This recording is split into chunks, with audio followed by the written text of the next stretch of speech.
Je vais te dire un truc que tu sais déjà. Le soleil, les arcs-en-ciel, c'est pas le monde.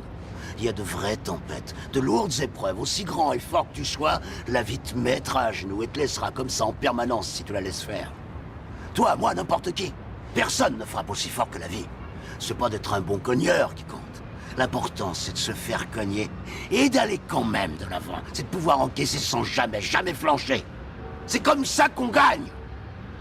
Voilà, Rocky c'est ça. Une histoire, une lutte, un paysage.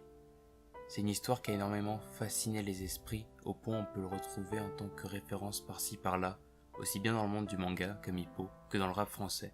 Ça m'énerve pas, je respecte, je fais comme Rocky dans la réserve, je m'en bats les steaks. C'est souvent à travers la pop culture que les gens découvrent cette œuvre culte, et il me semble intéressant de se pencher sur cette saga qui a su marquer les esprits. Tout commence sur un combat de Rocky dans une petite salle avec un léger brouhaha. Nous entendons les gens qui parlent autour, mais étonnamment tout semble très calme.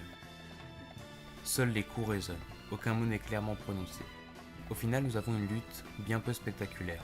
En quelques coups, Rocky gagne le match. Nous le suivons, la scène juste après, dans les vestiaires. Nous laissons découvrir la dure vie de boxeur de 3e classe. Cette vie est dangereuse et paye mal. Même Rocky ne semble pas s'y épanouir. Heureusement, il a un plaisir.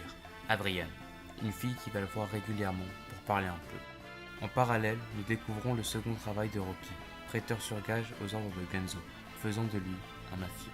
Nous découvrons alors Apollo Creed, le champion du monde poids lourd, qui à la suite d'un match qui sera annulé, cherchera un adversaire symbolique.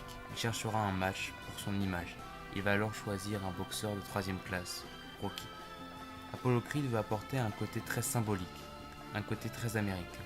Il veut ainsi paraître pour l'homme qui donnera sa chance aux plus faibles.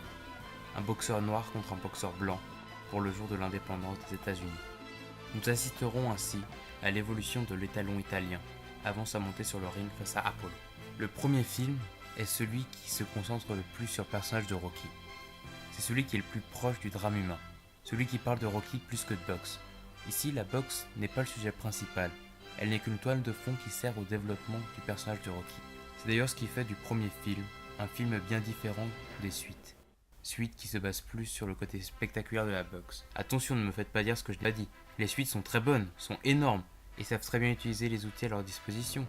Surtout que le but n'est pas du tout le même. Si le premier Rocky a un côté bien plus personnel, c'est aussi bien entendu, car il sert d'incipit à cette saga.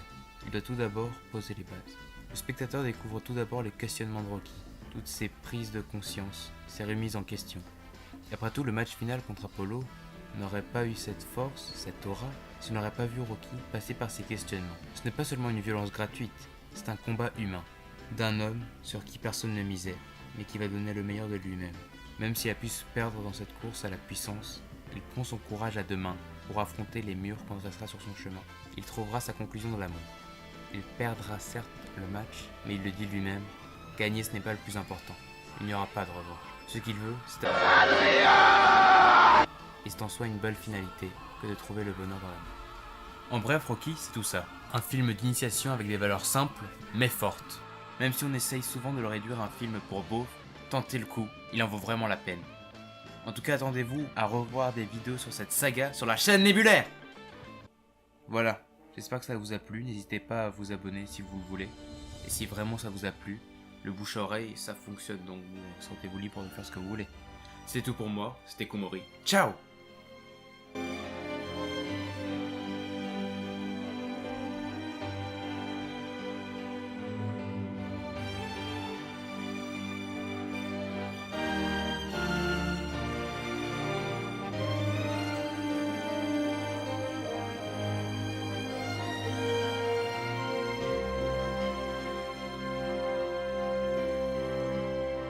Ah, c'est marrant.